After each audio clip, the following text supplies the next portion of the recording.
Greetings, everyone, and welcome to another Chief Speaks on Enlightenment and Transformation. My name, of course, is Chief Yuya, and I want to welcome you to this experience. And, of course, as I always do, I want to welcome the archive listeners.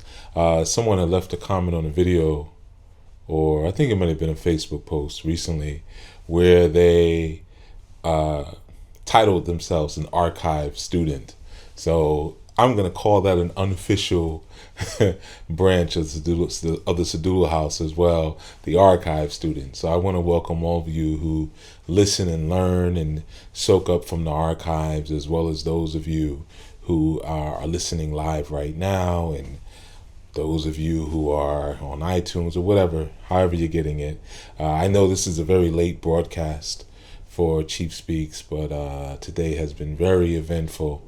So I have not been able to broadcast at my usual time. But nonetheless, we're here, we're in it, and we're doing it. Now, everyone knows who's been listening that this month's theme is the magician. And with that concept or that idea, of course, we're talking about magic.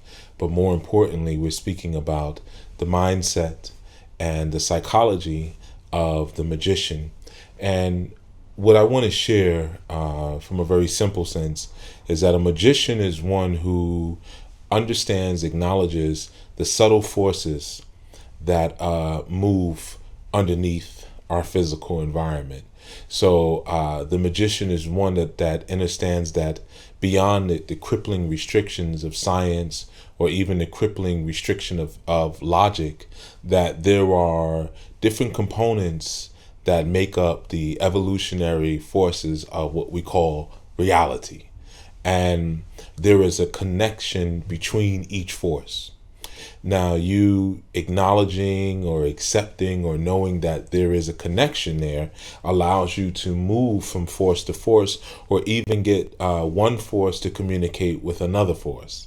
Okay, and some may call that magic when you're able to, let's say, use your mind, and through psychotelekinesis, you can use your mind to move a physical object. Well, mentalism is one component, it's one force that makes up the universe, and then you have condensed reality or matter, three-dimensional matter. That's another component that makes up. So the magician mindset is one that sees the lines that connect between the two, or the webs, or the strings, or whatever it is that you want to call it. So to some degree, that's the mindset that we're speaking of. We're speaking about that ability to see between those different pieces. And that's very important, because it doesn't matter what spiritual tradition you're in. Lukumi, Santeria, the traditional Yoruba, just dealing with the Risha, just dealing with ancestors for some. Some just deal with Odu, some deal with numbers, numerology, some deal with the zodiac and astrology and hermetics, and you can go on and on and on and on. If you're coming from an OTO perspective and you're dealing with Solomon magic, whatever it is, every system has this idea that there's an interconnectedness between things that we see and things that we don't see. There's an intermeshing, very similar to if you look at Congolese tradition. There's a lot of emphasis, especially in the creation story, on weaving, the sacred weavers. If you think about in a Khan tradition, you have Anansi, and Anansi being that spider that weaves a web. In the Yoruba tradition, you have Obatala, chief of the resurrection, or chief of the white cloth of resurrection. But regardless, it's dealing with an interweaving, fabric cloth. So there's an understanding that there is a enmeshing of what is solid, intangible, and what is evaporating, what is invisible, quote unquote, or what is unseen. And it is a combination between the seen and the unseen, or silence and noise, or light and darkness, or off and on, male and female, that give rise to creation. So often there's this idea of weaving that is present in the concept of creation. So the magician's mindset is a mindset that sees that. that sees that, yeah, there's a tangible reality, but then there's an unseen reality that's a bit more subtle.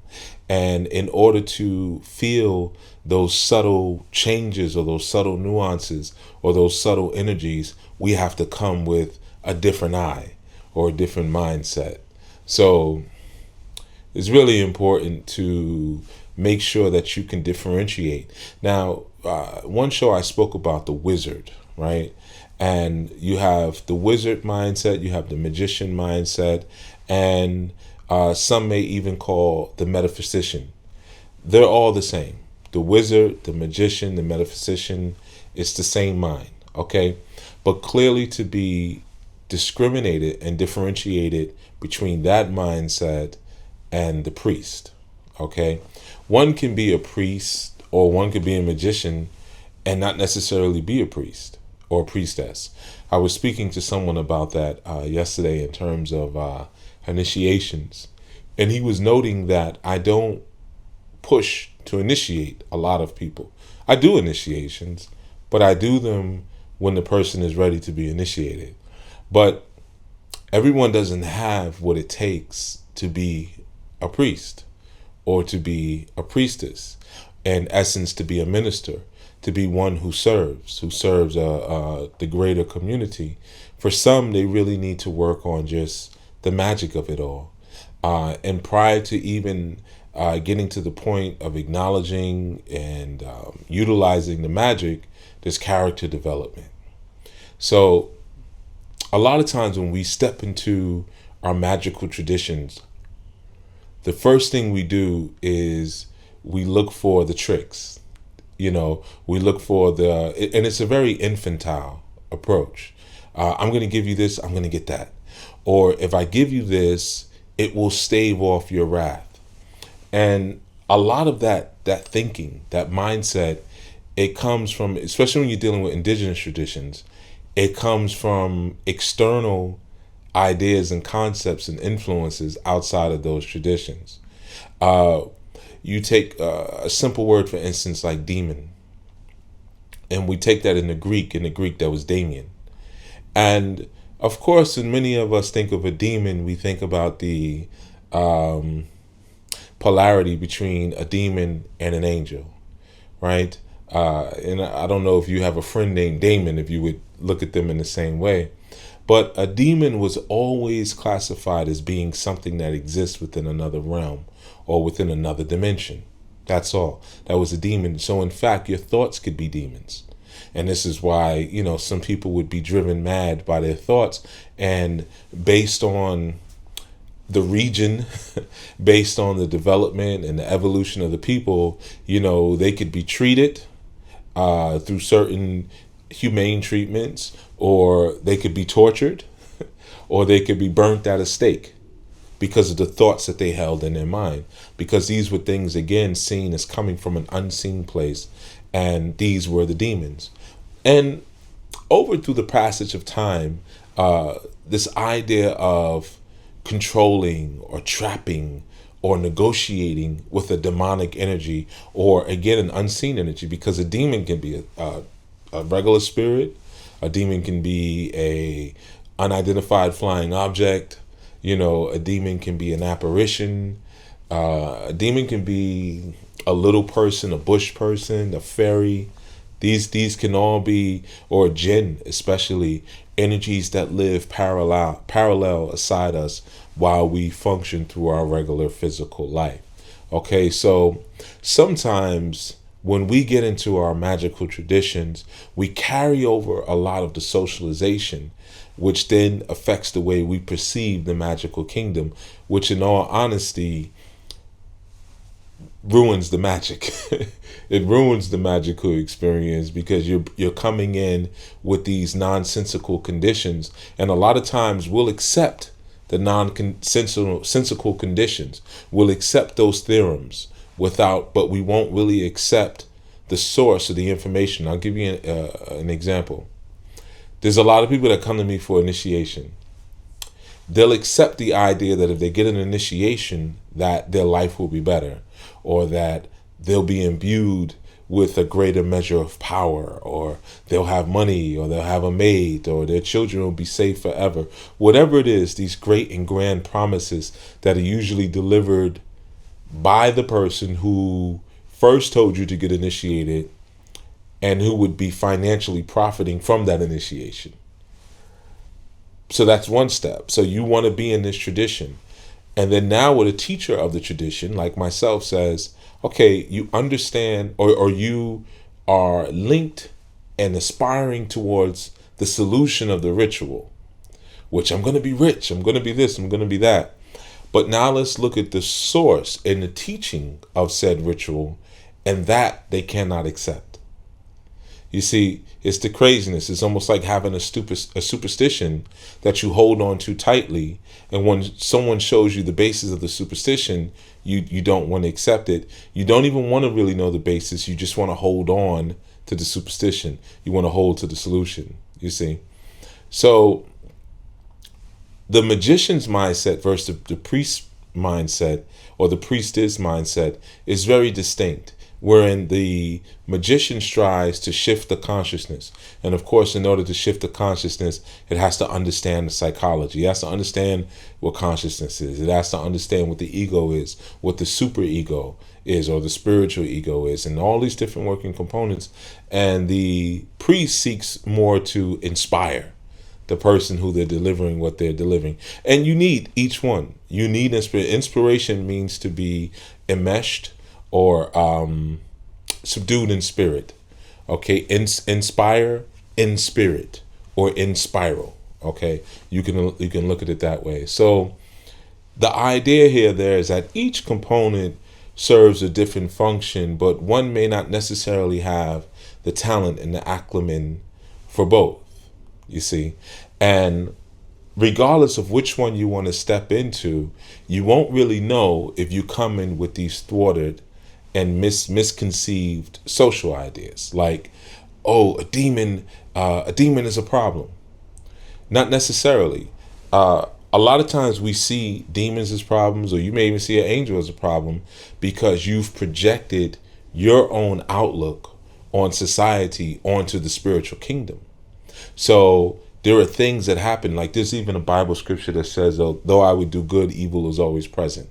So it's like, I want to do the right thing, but the possibility or the option to do something that works against me is always present. And a lot of times when we enter into our spiritual communities, that ever-present thing that we're speaking of becomes spiritual entities, spiritual wickedness, or what we like to call demons, right? But there's a very,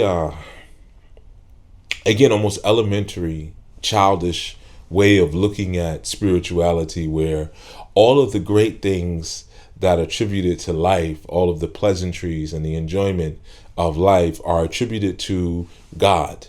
And all of the things that we don't enjoy, or that we feel distract or take us away from what we want to do or who we want to be, are attributed to the devil and his minions, which are the demons.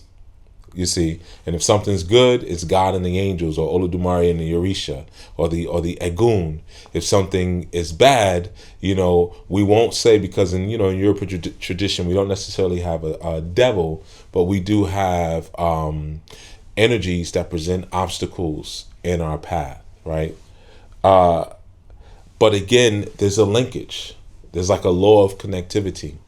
So what we imagine through our thought projection and the spiritual kingdom is what we imagine in the physical kingdom, or what we produce in the physical kingdom.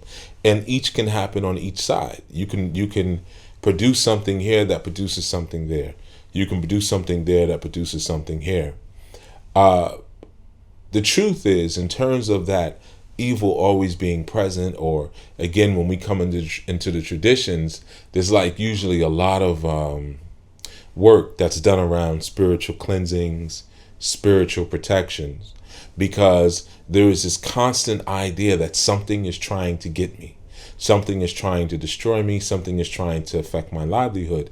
And sometimes you have to learn how to decouple the ideas, the concepts, and the theorems that you may hold decouple that with the society or the culture that you're invested in. So say, for instance, the idea that something's always trying to hurt me or something is trying to always affect me. In truth, in older times, a demon was never seen as something that was harmful. The idea of a demon or the idea of a spirit, it evolved to a place of these are just energies that live alongside us that don't necessarily live in our dimension. And some may even be ancestors that died a good death, as it was considered. And then it transitioned from that to these may be energies that are a bit disgruntled and become pests. They will misplace things. They will cause you to get lost. They will play tricks on you, or they may be ancestors that did not die a good death, so now they haunt your house. And then it evolved from that to these are entities that could harm you. You see, but in none of that is there an acknowledgement of what we bring to the table.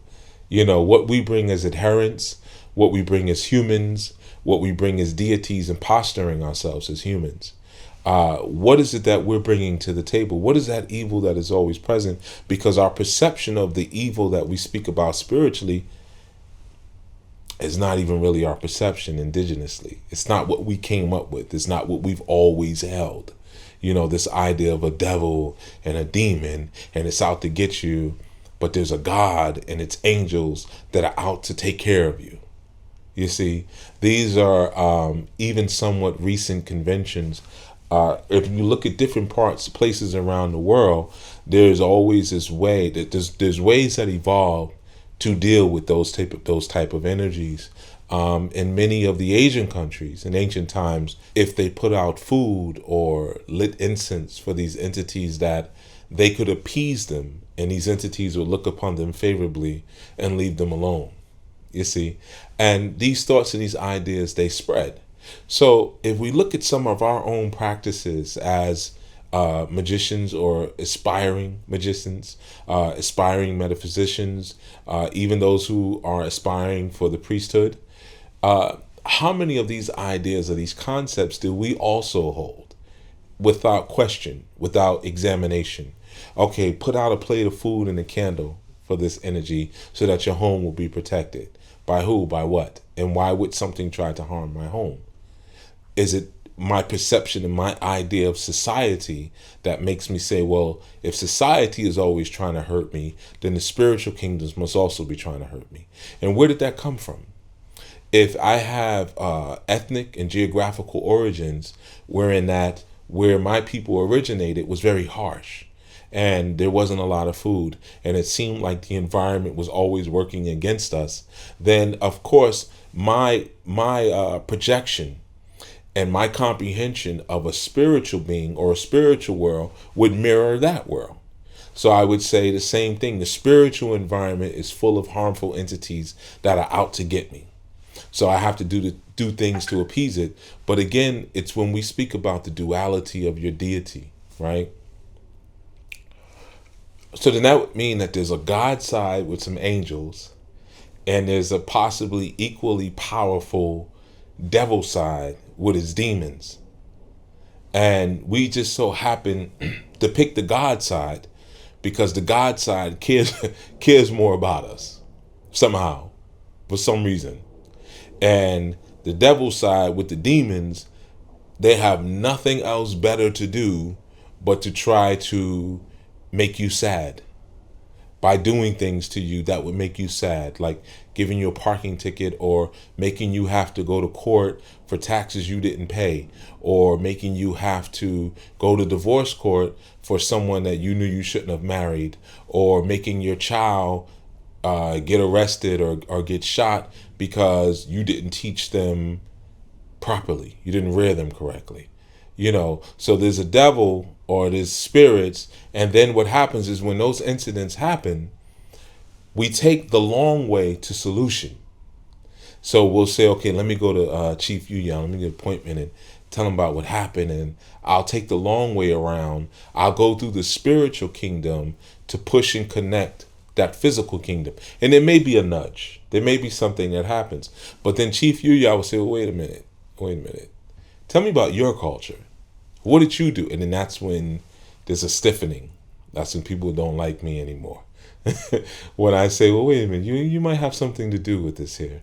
And let's take the shorter route, as opposed to trying to make these long movements around to a again, to a spiritual route where we're really just being passive aggressive with our own ego, because we're almost scared to confront our physical manifestations of our problems. So let's go around. Oh, I think my mother's praying against me, so go talk to your mother. We don't have a good relationship, so what ritual can I do to protect me? You see, it's always this long route through the passive. And a magician or a metaphysician or a wizard doesn't just sit in a cave somewhere or in a basement somewhere or on a mountaintop somewhere working rituals on people all day. This is an individual, as I've often said many times, when you're doing ritual, don't elect to do something that you wouldn't do in other realms. So don't try to hurt people that you wouldn't go up to physically and try to hurt them. Okay? Because then there's a disconnect between your various components. So in the spiritual, you become this great warrior beast where anybody messes with me, I'm going to do this. But in the physical, you don't live like that. That's not how you are. So look at my hands. Look at what's happening. You're investing all of this energy into all this spiritual warriorship, but physically you're a coward. Or emotionally you're a coward. You're non-confrontational. Or mentally you're a coward. You don't like to think of yourself or to engage in any type of intellectual confrontation where there may be some level of conflict. So you have all this here, nothing here. And the ship just topples over, you see. So there has to be balance in all things. And most importantly, that's the vibration that the magician understands. They understand that all things are connected. There's a connectedness. That is Obatala, omnipresence, because it's the weaving of the fabric. All things are weaved together, even things that are seemingly separate. Things that are seemingly disaffiliated with one another are affiliated with each other, you see. So I know for some it's a very difficult concept because, we spend a lot of time passively avoiding things that need to be addressed. And for some, spirituality is a form of escapism. So as opposed to maturing and growing up, I can get initiated to an adult Orisha. And that adult Orisha will then become my front. I become like the cavalier. It becomes my shield. So when someone says, who are you? Oh, I'm Ochosi.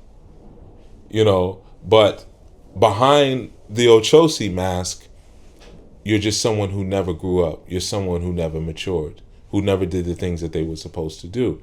So that disconnect between your mental, emotional, and spiritual maturation doesn't allow you to properly propel and fuel that Ochosi energy as it should.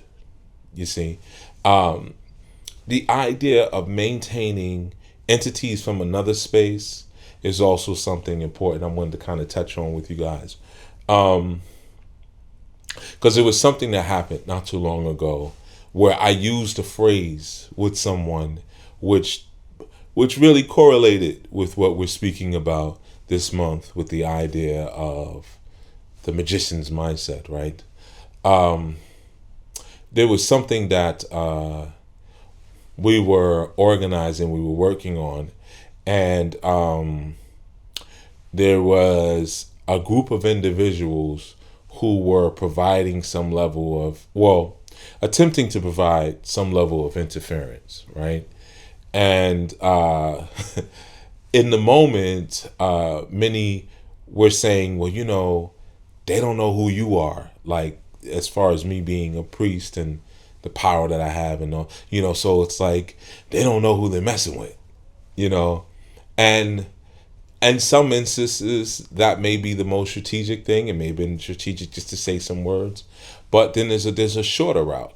So my option was, when we were confronted by these individuals, I just said, listen, I personally am not going to do anything to you. because I'm too classy, too smooth, and too sophisticated to be out here going upside your head and breaking fingernails against your jaw. I'm not going to do that. But if you continue to do what you're doing, I will have this entire neighborhood surrounded by bloods by tomorrow morning. So I think you should stop. So that quelled the situation, it squashed it. And the individuals who I was with, they were saying like, yo, what's that? So I said, oh, that's what I call summoning demons. So within my spiritual repertoire and within my social repertoire, I maintain a committee of angels and demons. So I always have a demon. I can pull out my phone and say, look, so-and-so, yeah, he's wearing a green shirt. Just come in, knock him out. All right. That's what I always have. Or I could go into the shrine and say so-and-so and write their name down and put it somewhere and do some things and do some of that things and mix some of this and mix some of that, and do what I do in that way. Or sometimes it's just a look. Sometimes it's just an eye and delivering my intention from my root chakra up through the throat and boom and giving it to him. The evil eye is a real thing. But nonetheless, what I have in the spiritual realm is mirrored by what I have in the physical realm. So I make pacts with my demons. I don't try to necessarily conquer them because I don't need to. I don't necessarily try to appease them because I don't need to. I make pacts as needed, and in any deep spiritual tradition, and when I use the term deep, I'm speaking about one that goes beneath the surface, but it may go a long distance beneath the surface. We're not just lightly scratching and, oh, this is that, and then we're running with it.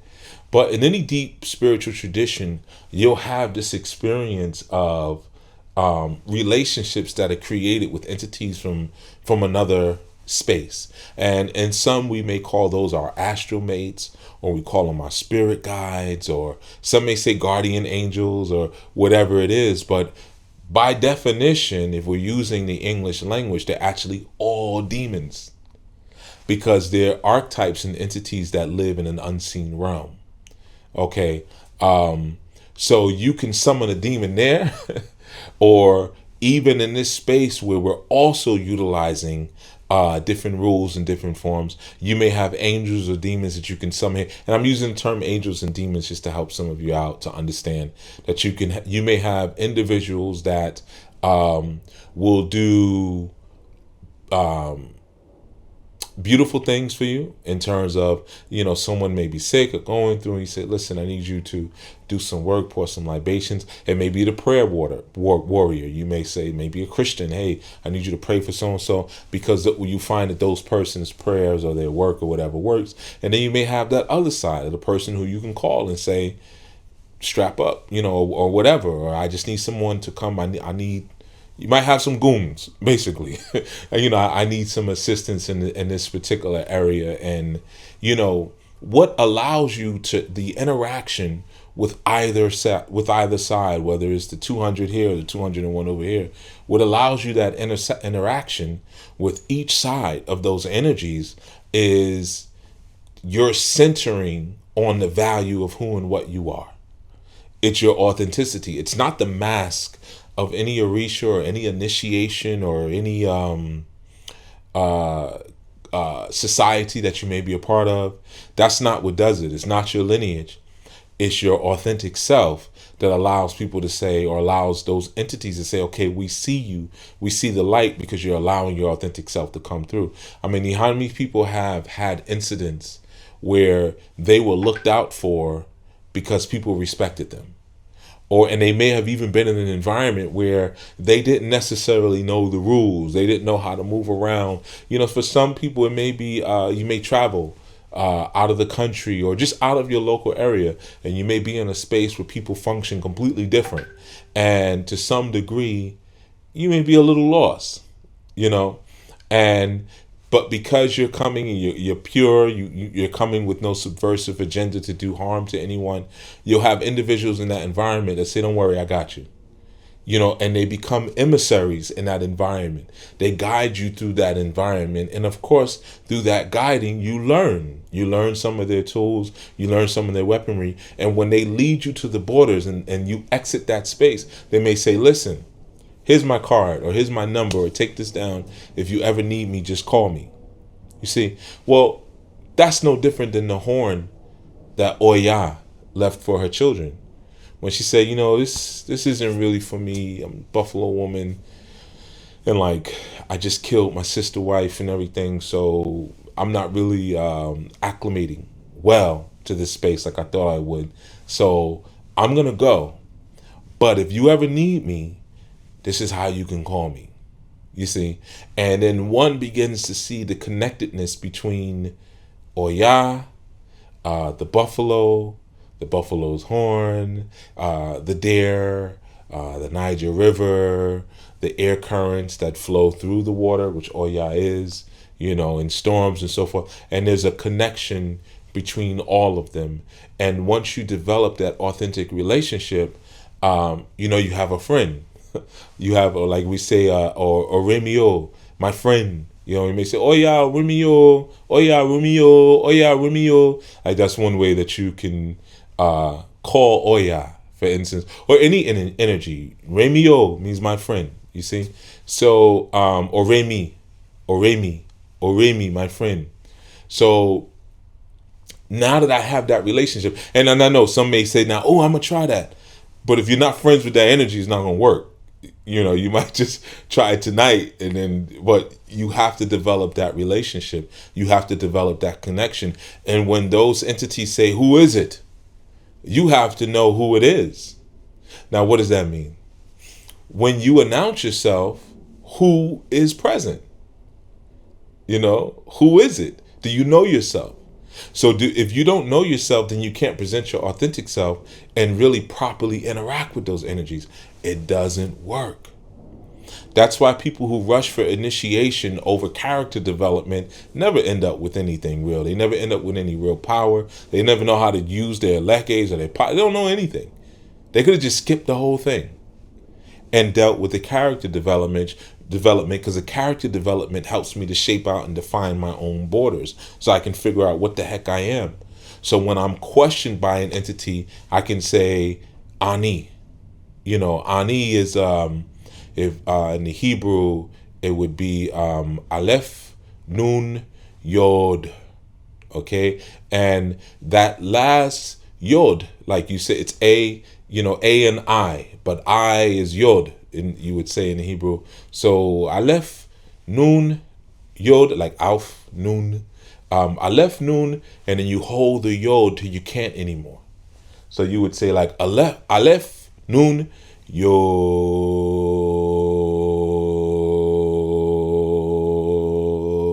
I don't want to sit this there in the camera doing it, but you get the idea. All right. So by extending my very last breath on that Yod, and it's the same Yod that you have in Yahweh, in the Tetragrammaton, by the way. But by extending myself to that last Yod, that last breath of Ani, A and I. And so anyone with that name, by the way, Ani, Anita, I am land.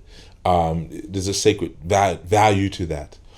But when I exhale all of that breath and that last breath, I'm giving all of what my spirit imbues itself with. The spirit is the breath. So that Yod, it's like I'm Chief Yuya, I'm Baba, I'm Haru, I'm Yuya, I'm Mr. Asan Anu, I'm the boy, I'm the brother, everything, I'm giving it all in that. So now the spiritual kingdom says, oh yeah, I know you, because I know your combination. It's like a combination of digits. My frequency resonance is going to be different than yours, and everyone's different. Everyone vibrates and oscillates at a different consonance. So with that, when you're asked and you say, "Oh, my friend," and who are you? Who? You say, I am Ani. I am Aleph Nun Yod. It's me. Oh, okay. Because I know who the great I am is. So now I understand further.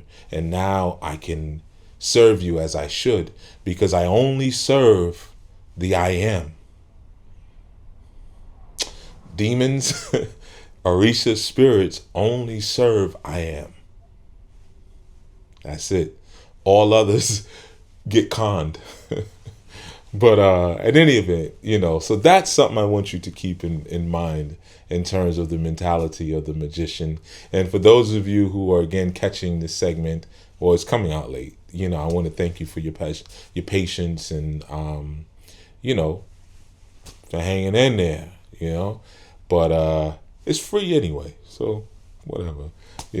Not to sound like that, but I was watching a video not too long ago, and like the comments, people complaining left and right about the sound and the video and this and that, and it was a bootleg movie, and I'm like, we're at the place where people will even complain about things they didn't pay for. I mean, what kind of sense of entitlement is that? I mean, you're gonna complain about everything, like complain about what you bought, and then you complain about what you didn't buy. But people never seem to complain to the right people. you know. But in any event, I still thank you, and for all you archive students, I'm gonna try to remember that. And for those who are tuning in, thank you so much. And but also for the feedback on everything that's been going on in those shows. And I will get to your questions and things that have been posted under the videos. And of course, keep a lookout for the 14 Keys, which will be dropping this October 14th, the 14th of this month. You see, I told you I'm not good with time. It's like, this could be any time for me. But be on the lookout for that. You can go to Amazon now and pre-order the Kindle version, and the paperback version will be available for order on the 14th. But the Kindle one you can just order now, and then on the 14th it will automatically download to your Kindle device. But I want to also put out there that particular work is the beginning. So it's not definitive. It's so that we can start speaking a language. Almost look at the 14 Keys, that book, as a lexicon. Almost look at it like that. So that way we can start speaking a language of power and start moving into a more powerful space together. Okay? So there's more that's coming. I'll be doing a class that'll be releasing on the 28th also for that work, for that book as well. And there'll be some supplementary stuff that comes out, but that's what we're dealing with now. But again, peace to everyone. And I got your questions. I'm going to deal with those. So that's been sent in and whatever. And please call in community radio every Tuesday and Thursday, 1 p.m. to 3 p.m. Eastern. All right, 347-945-7680. 347-945-7680, community radio. You can call in and bill. I did like 2 hours on the last one. I was helping Sister Kim out, so we had a good time just building and talking, and talking junk and talking treasure at the same time. So definitely tune into that. And always remember, all students are invited at the end of the month show, 347-945-7680, 11 a.m. Eastern. Chief speaks at the end of the month. Every last Sunday of the month, I encourage students who are enrolled to call in and build and just be a part of the students' forum, the students' group conversation. All right. It really does help people. I really get a lot of good feedback on those shows. All right. So this is Chief Yuya signing out, and peace, power, prosperity, safety, vision, clarity to you all.